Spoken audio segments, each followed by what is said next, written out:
Well, here we are again. Another day, another abandoned trailer. Wonderhussy here.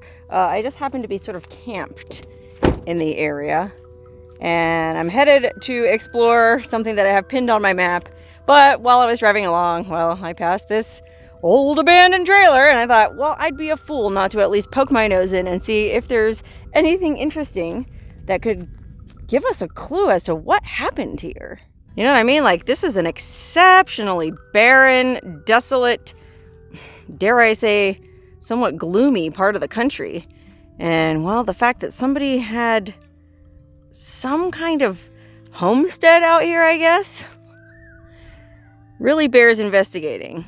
At least it does to me. I'm just curious about stuff. I like to try to figure out what would motivate somebody to move out here to this lonely part of the country and what they were trying to do. And well, you know, I just love to poke through old stuff and put together a wild story. So let's go on in and play anthropologist or archaeologist. Stairs are gone, but let's climb right on up. Okay. All right, here's what we're looking at. Pretty much your standard single wide trailer home. Door blew off a long time ago, and the floor is covered with all manner of unspeakable detritus and filth.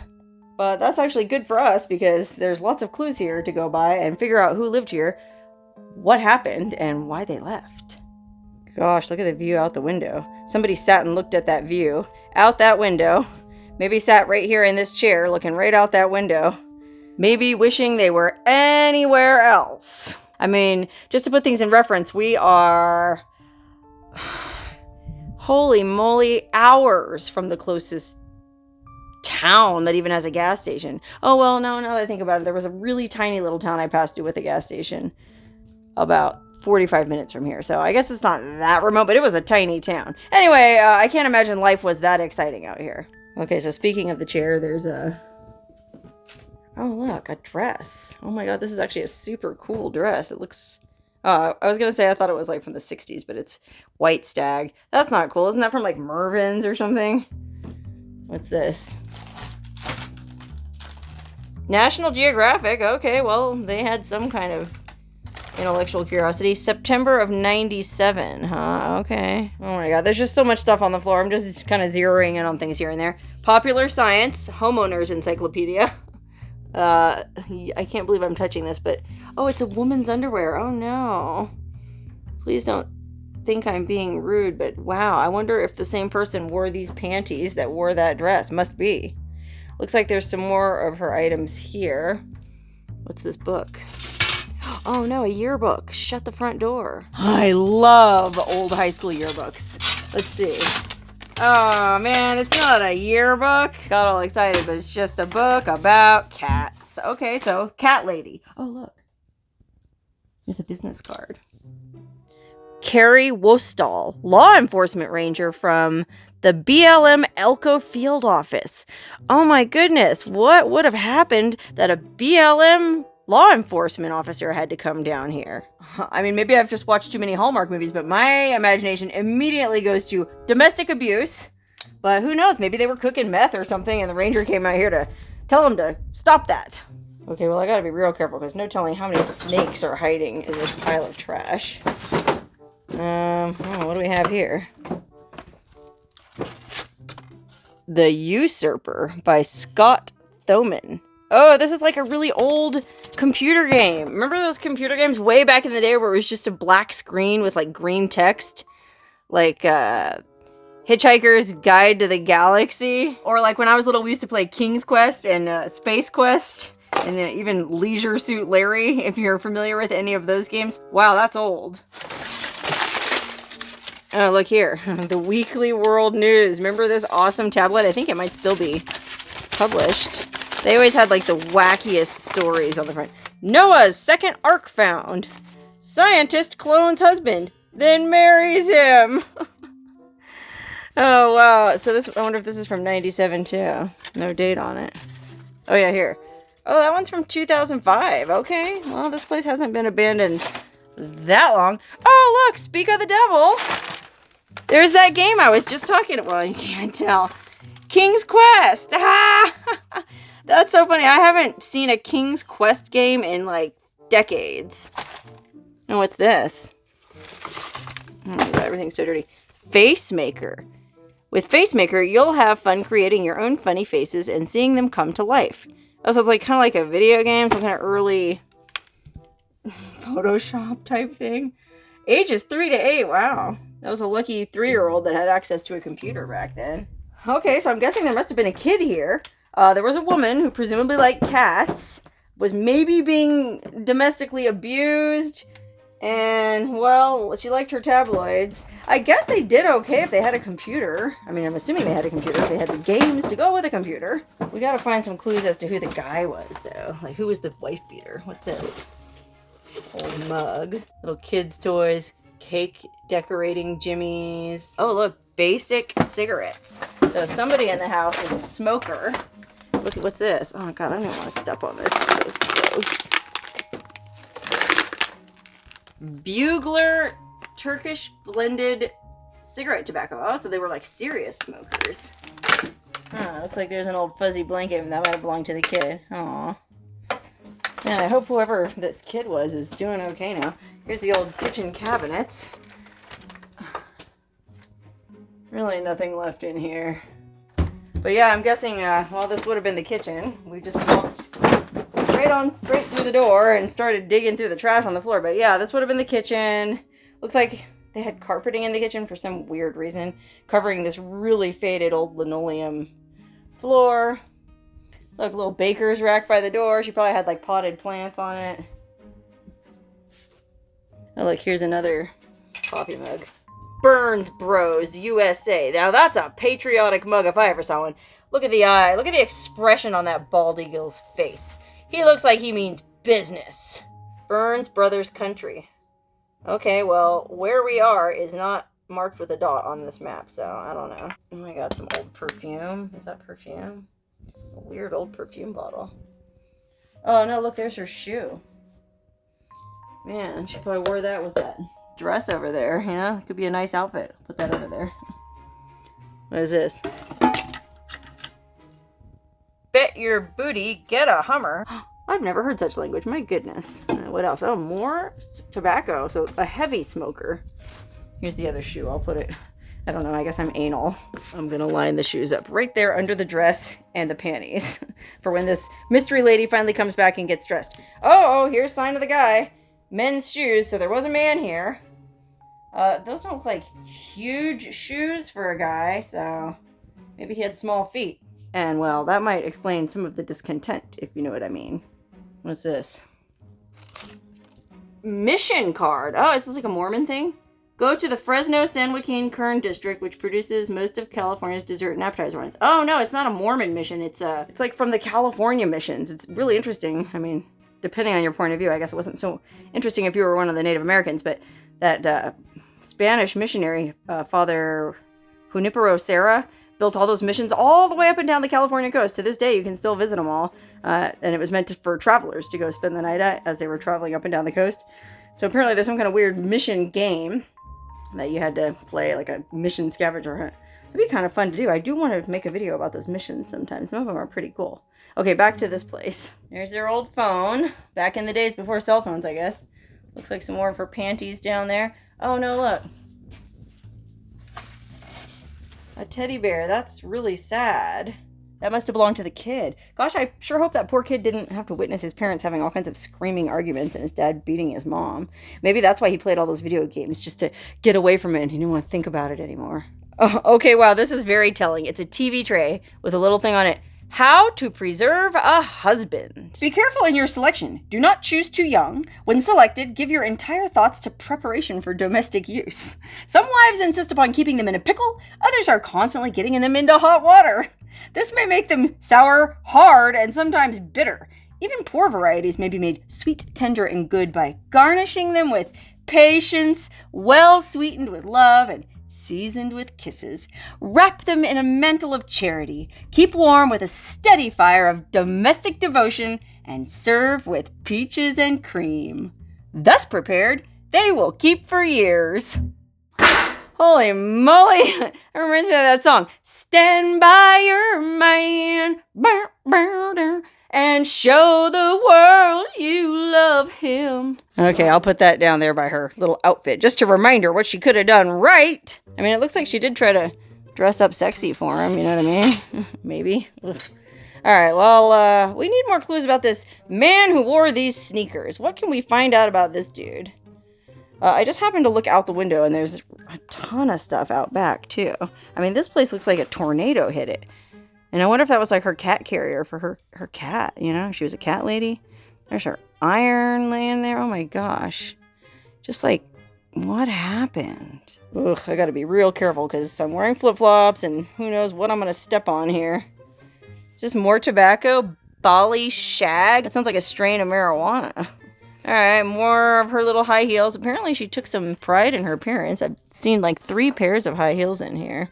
Oh, there's some silver ones there too. Oh, look, here's the obituaries from the Salt Lake Tribune in 2005. Oh, wow. I wonder why she kept these obituaries. Somebody she knew died? Okay. Focus. I gotta get through this pile of junk so we can get into these back rooms. Oh my god, old VHS tape. Holy cow. Can't even read what it was. Oh my word. Another little negligee. Oh, look at the linoleum in here. This is fly. This is probably what that pattern in there looked like originally before it got all worn away. Okay, so what room would this have been? This looks like it would have been the kitchen to me. It's a linoleum floor, but I mean, there's clearly that weird fake brick backsplash there in the cupboards. That had to have been the kitchen. Maybe this was kind of like the dining room or something. Ugh, I feel so dirty after being in here, but it's good because I've been camping for several days, and tonight I'm going into town and getting a room so I can take a hot shower. Thank goodness. Alright, let's just make short work of this. Oh, look, Izzy sodas. Those are kind of fancy. What is this, like a pin cushion? Oh yeah, she must have been into crafts, because look. Aleene's tacky glue. That's a crafter's best friend right there. Oh, here's some more VHS. I don't know what they were watching. They're all blank, though. Maybe those are sex tapes. Maybe the guy was making her do sex tapes. Alright, let's go into the way back. The bathroom. Yep, cat litter. Definitely had a cat. Look at the wallpaper, though. That is far out groovy. Okay, last room in the trailer, and it's covered in rat poo, so don't breathe. Hold your breath, everyone. Oh no, this must have been the kids' bedroom. Well, where was the parents' bedroom? I mean, it seemed like it was only a 1-bedroom trailer. I mean, we came from the kitchen area, and then there was, like, I presume a living room, and then there was that weird, maybe the parents had that linoleum room. Huh? Or maybe the parents just had this creepy clown light switch. Who knows? I mean, there does seem to be adult stuff on the floor in here, so it couldn't have just been the kids' room. Maybe they all 3 had to share a bedroom, and that led to some of the discontent. Yeah, because there's adult clothes here in the closet. Well, Christmas. What do you call those? Like a sweatshirt, I guess. More high heels. Yeah, what are all these weird shaped things on the floor? I guess it's just like rat poo that's curled up into little curly cues. Oh, better not breathe. Okay, what's this though? Look at this really old photo. It's like a miner standing in front of a miner's tent. Or like a tailor is fitting his pants for him or something. And then there's this ominous shadow coming into the scene. Like, what was going on here? We'll never know. What's this? Popular science. Okay, that goes with that science manual we saw in the other room. So I guess the guy was into science. Maybe she was. Another negligee. Oh my god, yikes. That's about it for the bedroom. It's inconclusive to me. The only thing that indicated this was a kid's room was that clown switch plate, which, hey, maybe the parents like clowns. Okay, let's get out of here. Ugh, I don't want to breathe. I'll go out back and see if we can figure out anything from what's scattered around back here. Oh my god, what an ungodly mess. I mean, this really does look like a tornado hit this trailer, because otherwise, how did everything just get blown out? I mean, it wouldn't even fit out the door. It's like somebody purposely destroyed this thing. I mean, that's the kitchen counter right there where the sink was. Well, maybe the husband did get violent, you know? Maybe they had some big blowout argument and he just destroyed everything. And who knows? Maybe he killed her and the kid. Who knows? I don't mean to unfairly malign the guy. Maybe she was the abusive, violent one and she did all this. Who can say? I mean, those high heels did look like they meant business. Oh, look, it's like a boot that you wear when you have a cast. Maybe he broke her leg. You know, like maybe she sat in that chair looking out that window at the view, just pining away, wanting to go somewhere, anywhere. So she would sneak into that little town that I was talking about that's only about, maybe only a half hour that way. And I did notice that it had a saloon. So maybe she would go hang out at the bar and drink, talk to strange dudes. And, well, he didn't like that. And next thing you know, he hobbled her. He broke her shin or foot or something so that she couldn't go out. And she had to stay home. And so then that made her extra petulant, and she thought, well, if he's gonna make me stay here, I'll show him. And, well, maybe that's when all this happened, although it'd be hard for her to do all that with a broken foot. Okay, back to the drawing board. Speaking of boards, there's the old ironing board. I'm sure she slaved away over a hot iron, that iron that we just saw over there, many days, plotting her escape. Trailer's not on wheels anymore, though. You're not going anywhere, sister. Well, gosh, I feel like I've picked up pretty much all the clues I can pick up from this mysterious abandoned trailer. And I don't know, I kind of, even though it is kind of hallmarky and stereotypical, I kind of like the theory that he was abusing her. You know, and she was going to the bar and he broke her foot. And then, you know, I'll show you to stay in the kitchen. And she had all those high heels and fancy clothes. Maybe she, you know, bought all these outfits because she wanted to go out. He never let her go out. He wanted her to wear that frumpy Christmas sweatshirt instead. And, oh, she just lived a life of quiet desperation. Husband had small feet. She wasn't satisfied in that respect. The poor kid was just sitting in the corner playing video games, trying to block it all out. And then at some point, things came to a head. And, well, this is all that's left. And what if all that happened on Christmas? Wouldn't that be terrible? Oh, look, it's her little date book. It's where she would write down the phone numbers of the guys she met at the bar. But all the pages are gone. Uh-oh. He probably found it one day and tore all the pages out. And maybe that's what started all of this. Like, even though, you know, he broke her leg and she was stuck in the thing, she still had her little notebook with phone numbers. And so when he would go to work, you know, she'd be on the phone talking to all her boyfriends. And he came home from work one day. He came home early, unexpectedly, and busted her with her phone book. And that was it, man. That's when this happened. Okay, one final observation is this poor headless Eeyore animal. Oh, well, that pretty much says it all, doesn't it? Okay, well, I hope you enjoyed this tour of this mysterious abandoned homestead out in the middle of nowhere. I know a lot of people are like, why do you like poking through these old abandoned places so much? Well, it's only half the poking through. It's at least half making up the story about who lived there. So with this story, I'm hoping everything turned out okay. Maybe he just busted up the trailer and, you know, maybe she like grabbed her last thing, her handbag, whatever, and took the kid and they got in the pickup truck and like, she blasted ass down this dirt road. And maybe she went to the saloon. Maybe she did have a cell phone back then. Or maybe the little boy, he was into computers. He's probably early adapter with technology. He had some kind of little cell phone. So she was like, Junior, call this number. And she remembered one of the numbers from her book. Like, call 867-4309. So and she took the phone. Hey, Sean, or whatever the guy's name that she met at the bar. Jimmy, let's just say her husband's name was Jimmy. Jimmy just lost control and beat the living hell out of me, and he chased me and the kid out of the house, and we got no place to go, and can you help us? Sure, come right, I'll meet you at the saloon. So, meanwhile, the husband was probably like barreling behind them on his four-wheeler. She was going faster and faster. She could see in the rearview mirror that he was getting closer and closer. Was she going to make it to the saloon in time? Hopefully she was able to meet Sean before I already forgot what I called the husband. Before he caught up, before Jimmy caught up with her. And oh my gosh, hopefully Sean protected her and little Junior from Jimmy. And, well, Jimmy either ended up in jail or just went somewhere else. And, well, or, you know, some say Jimmy might have just lived here the rest of his days. He became a lonely alcoholic and he lived in this messed up old trailer until one day he just couldn't take it no more. You know, his pining heart, he realized he'd messed up. He lost his wife, he lost his son, and, well, he wandered off into the desert somewhere. Wow, I feel like I just watched a whole movie. I'm exhausted. I better get back in my car and head on to the place I was trying to go in the first place. This was just a detour.